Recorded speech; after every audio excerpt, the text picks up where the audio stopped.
Ungaba nayo yini inkinga yocansi? Ungabe khona okuthile okwenza ukuthi ucabanga ukuthi unenkinga yocansi yini? Uma unalowo mbuzo, hlala sikhuluma nawe namhlanje. NguDr Thabile Weather Blue Clinic, iklinikhi yamadoda eseThekwini. Ngibhala upage 9 ulanga langesonto la sidingadeke khona iy'nkinga abesilisa ababhekene nazo. Siqinisa kakhulu iy'nkinga zasekamereni. Ngiphinde ngibe noDr Love Nsizaka-Mshengu uKhosini FM njalo ngoLwesibili kusukela ngo-1 kuya ku-2 ezintathakusa. Namhlanje-ke asike sibuzane ngokuthi siyazi ukuthi uma kuzenkinga zasekamereni, inkinga abaningi abayishalazelayo futhi wonke umuntu ufuna ucabanga ukuthi akanayo ngenxa ye-stigma ehlangene naso. Ungabe unayo yini inkinga yasekamereni? Uma uyibuza nje wena ukhuluma nawe wodwa njengomuntu wesilisa noma wesifazane, ngoba siyaqonda phela ukuthi inkinga yasekamereni ayikhethi. Siyababamba abesilisa, siyababamba nabesifazane, kodwa le video kakhulu yenzelwa abesilisa, kodwa nabesifazane ungayibuza nawe, unazo yini inkinga yasekamereni? Siqale kubona nje abesifazane ngoba ngesihlale kubona. Ungabe umanzi ngokwanele lapho usulungele inkonzo yocansi? Angisho uma uzomane usheshiswe, ngisho uma uthole maximum stimulation. Ungabe umanzi ngokwanele? Ungabe uyalijabulela yini ucansi? Ungabe uyalihalela, uyalifisa yini? Uma kuba uchanya le mbuzo, awukho safe nawe. Sibuyele kubantu besilisa-ke, kuyibona esihlangene nabo lana, sihlangenele bona namhlanje lana. Ungabe ukhona okuthile okwenza ucabanga ukuthi kunenkinga yasekamereni? Siyazi ukuthi ngokudabukisayo abantu besilisa bane-pressure enkulu uma sekuza endabeni zocansi, okwenza ukuthi ngezinye iy'khathi bacabanga ukuthi kunenkinga ingekho, kanti ngaphezu kwalokho kwenza ukuthi ngesinye isikhathi ithi inkinga ikhona beyizibe. Yini engayenza ukuthi ubheke ukuthi ikhona inkinga yocansi? Lapho usuqala ukuthuka, uba ne-anxiety uma kushaya isikhathi sokwenza inkonzo yocansi, ngoba unaso isiqiniseko ukuthi uzoqina ngokwanele, uzohlala uqinile kuze kufike ekugcineni, noma uzosheshe uchithe yini?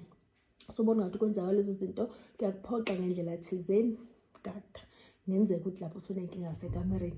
Kanti kunethuluzi elihle esingalisebenzisa njengabantu besilisa ukubheka ukuthi into sihamba kahle yini leyo i-erectile hardness score. Sisakhuluma nayo ngaphambili, kodwa sethi ukubuyela kuyena futhi. Kunethuluzi elibizwa kuthiwa i-erectile hardness score, lapho wonke umuntu wesilisa ongalisebenzisa ukuyikala ukuthi zimhambela kahle kanjani. Sorry, ngahlele ilana the tripod.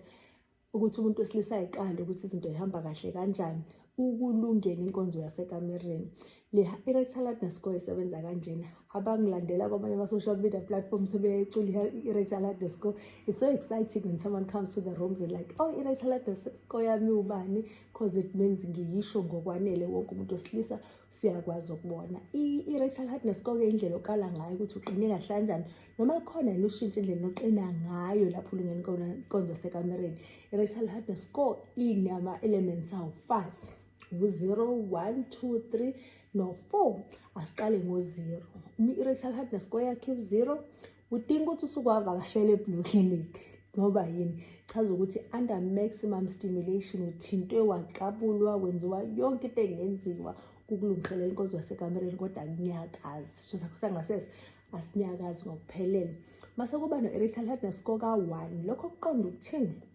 Qonda ukuthi under maximum stimulation usuthintwe, wakitazwa, licked, nakho konke okuyeni kwenzayo lapho nilungisela inkonzo yasekamereni, kwenziwa konke. Into eyenzakalayo uyakhula nje kuphela ube mude, kodwa uthamba njenge-marshmallow, awukwazi ukwenza inkonzo yocansi. Dinga usizo. Kubeke no-2. U-2 besilisa abaningi labasukuma khona bezama ukuthola usizo maze behlele ku-2.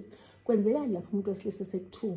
Uyakhula bemude, eqine phakathi, kodwa ngaphandle kuyithambele nje. And lapho sibabona nokuthi ikhinqe labo lisuke lithambile. Baba nenkinga ukuthi bengakwazi ukungena. Isikhathi esiningi bathi uma bengena beze bephelezelwa ngazo banafundisa abantu besilisa indaba ukuphelezela, kodwa bonke bayazi kahle lokuthi uphelezelwa ngomune kanjena ukuze ukwazi ukuthi wenze penetration.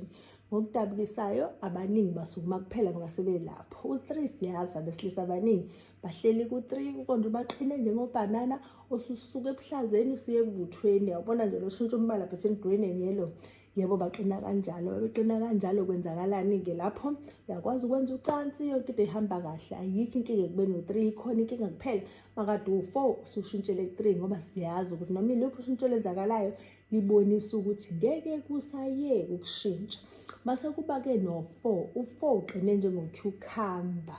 Lokho kuchaza ukuthi yonke into ekuhambela kahle, awunayo inkinga. Khumbula, 4 no-3, right? Kakhulukazi made uvele uhleli u-3, u-2 usengozini la kusuka khona, u-1 no-0 awusakwazi nokwenza inkonzo yocansi. Kubalulekile-ke ukuthi kube nokunaka ekutheni ey'ntweni ey'njalo. Lokho kubalulekile ukunaka, hhayi ukunaka abantu besifazane besilisa kuphela. Nabesifazane kubalulekile ukuthi nisizane nabophathina beni, kakhulukazi masefika ey'khathini la ubona khona kunoshintsho oluthile olenzekayo ekamereni, ngoba lokho ukuthola i-support kwenza umehluko omkhulu. Ngoba ngekho i-support mase kuze inkinga zasekamereni, they can be very stressful and baba ama-emotional issues, enza inkinga enkulu kwi-relationship. Kanti lapho inkinga ithola ku-early and nabantu abakwazi ukuxoxisana ngey'ndaba ey'njena, kwenza umehluko omkhulu futhi ngokufanayo. Khumbula ukunakekela indaba zakho zasekamereni, ukunakekela impilo yakho lokho.